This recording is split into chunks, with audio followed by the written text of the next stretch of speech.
Welcome to my YouTube channel. Happy watching. Jangan lupa like, comment, share, dan subscribe.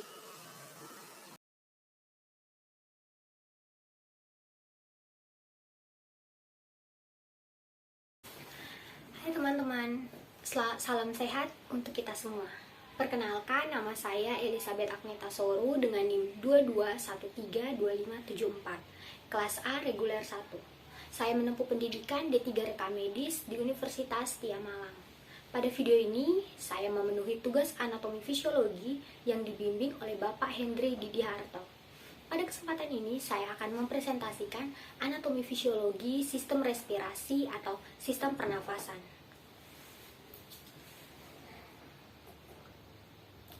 Sistem pernafasan atau sistem respirasi adalah sistem yang membawa oksigen melalui jalan nafas, kemudian ke alveoli yang kemudian akan mengalami difusi ke darah untuk ditransportasikan.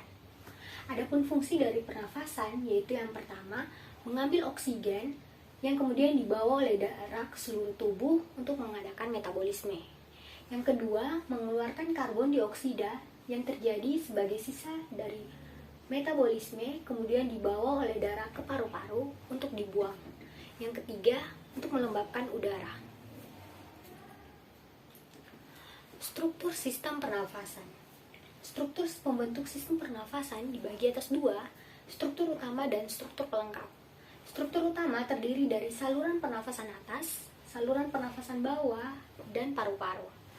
Struktur pelengkap terdiri dari dinding dada, kosta, otot pernafasan, diafragma, dan pleura. Struktur utama sistem saluran pernafasan. Yang pertama, saluran pernafasan atas yang terbagi atas rongga hidung, faring, dan laring. Saluran pernafasan bawah yang terdiri dari trakea, bronkus, dan bronkiolus. Dan yang terakhir paru-paru yang terdiri dari paru-paru itu sendiri dan alveolus. Saluran pernafasan atas. Rongga hidung atau kafum nasi merupakan tempat masuknya udara menuju tenggorokan atau faring. Rongga hidung dimulai dari vestibulum, yakni pada bagian anterior ke bagian posterior yang berbatasan langsung dengan nasofaring.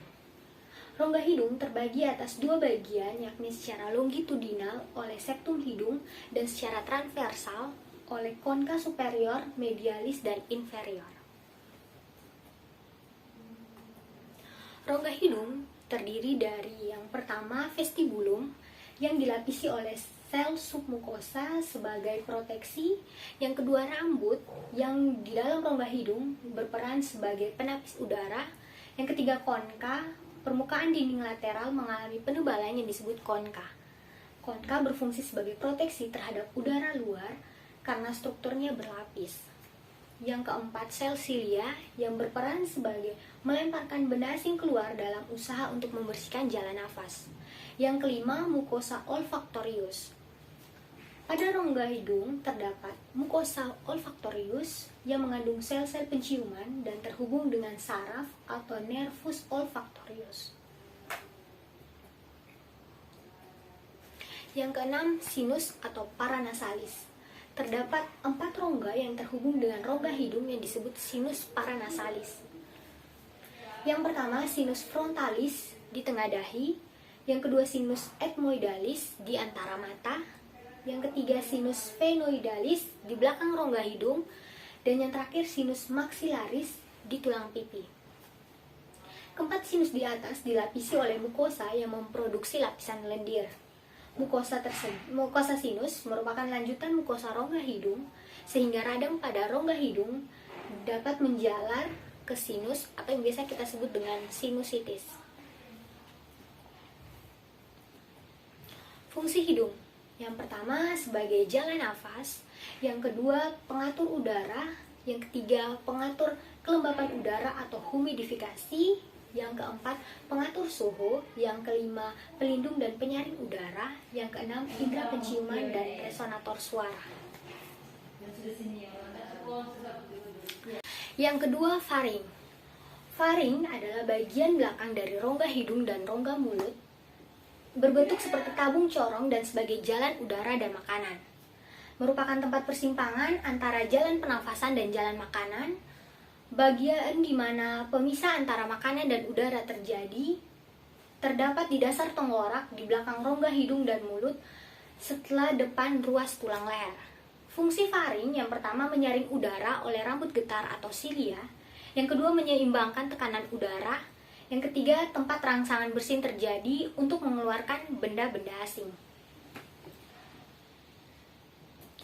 Faring terdiri dari nasofaring, orofaring, dan laryngofaring. Nasofaring adalah bagian atas tenggorokan atau faring yang terletak di belakang rongga hidung. Nasofaring berbentuk seperti sebuah kotak berongga yang terletak di bagian lunak atap mulut yang terletak di belakang hidung. Nasofaring berfungsi untuk melewatkan udara dari hidung menuju ke tenggorokan yang akhirnya ke paru-paru. Orofaring. Orofaring merupakan bagian faring yang terletak di belakang rongga mulut. Dilewati udara dan makanan sehingga berperan dalam sistem pernafasan dan sistem pencernaan. Pada bagian dinding lateral atau bagian kanan dan kiri terdapat tonsil palatina. Tonsil tersebut merupakan massa jaringan limfatik. Fungsi tonsil tersebut yaitu untuk melindungi dari infeksi. Laryngofaring atau hipofaring adalah bagian paling akhir faring dan tempat bertemunya saluran pernafasan dan saluran pencernaan. Pada bagian ini dapat dilewati udara maupun makanan. Pada bagian ini terdapat pita suara dan epiglotis atau katup pangkal tenggorokan. Saat menelan makanan, epiglotis akan menutup sehingga makanan tidak masuk ke jalan nafas. Namun sebaliknya, waktu bernafas, epiglotis akan membuka sehingga udara masuk ke laring, kemudian menuju ke tenggorokan atau trakea atau saluran pernafasan. Yang ketiga, laring. Laring adalah bagian dari saluran pernafasan bagian atas yang merupakan suatu rangkaian tulang rawan yang berbentuk corong terletak setinggi vertebrata cervicalis ke-4 sampai 6. Fungsi laring yang pertama menghasilkan suara. Laring memiliki organ yang disebut pita suara yang berperan sangat penting dalam pembentukan suara. Yang kedua, mengarahkan makanan masuk.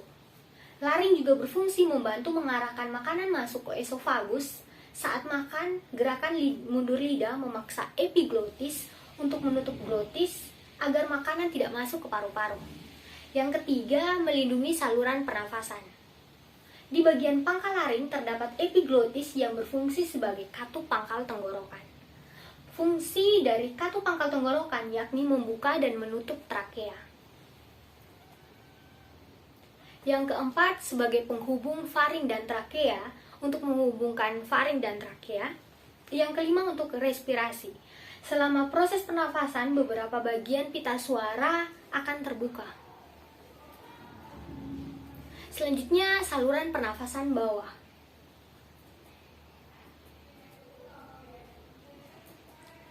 Yang pertama, trakea atau batang tenggorokan. Berbentuk pipa tabung, memiliki diameter sekitar 20-25 mm dan panjang sekitar 10-16 cm. Tersusun atas 20 tulang rawan berbentuk cincin yang kuat tetapi fleksibel. Terletak bersebelahan dengan esofagus atau kerongkongan, yaitu saluran pencernaan. Trakea menghubungkan laring dan bronkus dan menjadi jalan udara dari leher ke bagian dada. Fungsi utama yakni sebagai jalur udara untuk masuk dan keluar dari paru-paru. Yang kedua, bronkus. Bronkus merupakan cabang batang tenggorokan atau trakea yang terbagi menjadi dua bagian, bagian kiri dan bagian kanan. Bronkus utama. Fungsi utama dari bronkus adalah menyediakan jalan bagi udara untuk masuk dan keluar paru-paru. Bronkus ke arah kiri lebih panjang, sempit, dan mendatar daripada yang ke arah kanan. Bronkus yang ke arah kanan akan bercabang menjadi 3 bronkiolus, sedangkan bronkus ke arah kiri bercabang menjadi 2 bronkiolus. Dinding pada bronkus terdiri atas 3 lapisan, yaitu jaringan ikat, jaring otopolos, dan jaringan epitel. Seperti pada trakea, perbedaannya adalah bahwa dinding trakea jauh lebih tebal dan cincin tulang rawan pada bronkus tidak berbentuk lingkaran sempurna. Struktur lapisan mukosa bronkus sama dengan trakea, hanya tulang rawan bronkus bentuknya tidak teratur, dan pada bagian bronkus yang lebih besar, cincin tulang rawannya melingkari lumen dengan sempurna. Yang ketiga, bronkiolus. Bronkiolus adalah percabangan kecil-kecil dari bronkus. Sel-sel epitel bersilia pada bronkiolus menjadi sisik epitel. Pada bronkiolus ini sudah tidak terdapat cincin tulang rawan. Bronkiolus akan berakhir pada alveolus. Selanjutnya adalah paru-paru. Yang pertama, paru-paru atau pulmo. Terbagi atas dua bagian, yaitu paru-paru kanan yang terdiri atas 3 lobus dan 10 segmen. Yang kedua, paru-paru kiri yang terdiri atas 2 lobus dan 8 segmen. Paru-paru dibungkus oleh selaput tipis yang disebut dengan pleura. Selanjutnya adalah alveolus. Alveolus di dalam paru-paru terdapat kantong udara sebagai tempat difusi gas, yaitu alveolus. Permukaan alveolus dilengkapi kapiler darah sehingga memungkinkan terjadinya difusi gas. Merupakan saluran akhir dari sistem pernafasan, alveolus berupa gelembung-gelembung udara. Pada bagian alveolus ini terjadi pertukaran oksigen dari udara bebas ke sel-sel darah dan karbon dioksida dari darah ke udara bebas. Pertukaran ini terjadi secara difusi yang berhubungan dengan kapiler-kapiler darah pada paru-paru. Terdapat kurang lebih 300 juta alveolus.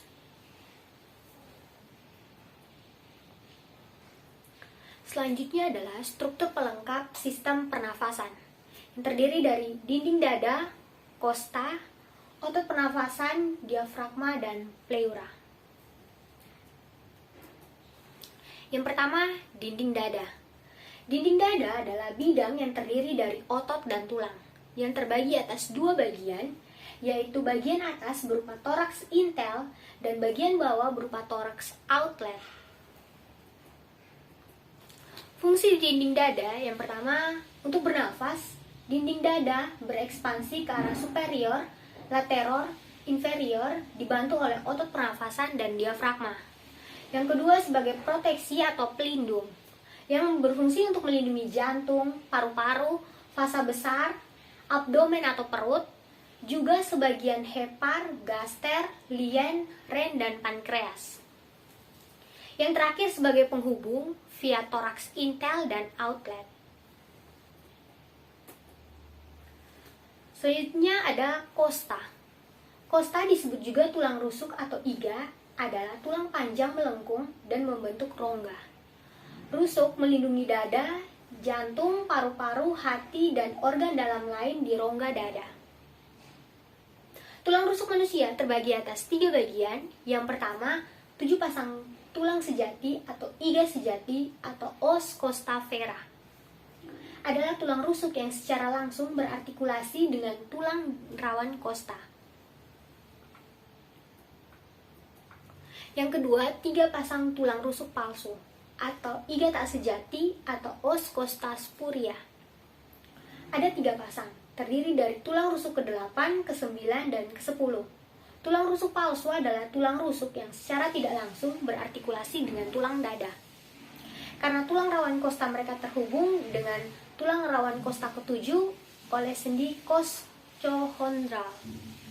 Yang ketiga, 2 pasang tulang rusuk melayang atau iga melayang atau os costa flintantes. Sama sekali tidak berartikulasi dengan tulang dada. Mereka adalah 2 pasang tulang rusuk distal. Fungsi dari kosta. Yang pertama, melindungi isi rongga dada dan mediastinum. Yang kedua, bergerak ke arah superior, inferior, dan anterior dan posterior untuk memfasilitasi pernafasan. Kelenturannya dalam pergerakannya meningkatkan dan mengurangi ukuran rongga dada. Ini membantu paru-paru dalam respirasi. Menyediakan tempat di mana beberapa otot berasal atau melekat. Dan yang terakhir, berperan dalam erythropoiesis selama perkembangan, termaksud saat lahir, Situs eriporesis berubah menyusut di tulang panjang, menetap di tulang pipi seperti tulang rusuk. Selanjutnya, otot pernafasan. Terdiri dari otot skelet. Otot skelet atau otot rangka adalah jaringan otot yang melekat pada tulang manusia, menjadi satu-satunya jaringan otot yang dapat dikendalikan secara sadar. Bagian-bagian yang pertama, otot inspirasi utama yang terbagi atas musculus intercostalica internal, musculus intercartilaginus parasternal, dan otot diafragma.